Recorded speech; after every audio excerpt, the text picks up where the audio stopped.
Welcome to the Genius Factory. Enjoy the video. You begin by confirming the platform version and required permissions so the widget will run reliably. Once done, install the Widgy package or enable the widget feature in your app settings. This ensures required files and hooks are present. Next, open the exact screen or container where the widget will live so you can place it precisely. You perform these steps now to avoid permission or compatibility surprises later, and you'll see why placement and activation matter for behavior and performance. You now configure the widget. Pick type and size to match available space and interaction needs because layout affects usability. Then connect data sources and set refresh intervals so content stays current without draining resources.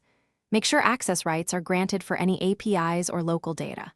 After that, customize visuals, theme, fonts, and icons so the widget integrates with the UI. These steps control both function and perception, and adjusting them early reduces iteration later. You finish by placing the widget and verifying interactions and data flow, test taps, updates, and edge cases so behavior is predictable. Once satisfied, save the configuration and export or back up the settings to prevent loss. If something looks wrong, restart the host app and clear the widget cache to refresh its state. One key troubleshooting tip: if data fails to load, check permissions and API keys first. Most issues stem from blocked access or incorrect endpoints, not the widget code itself.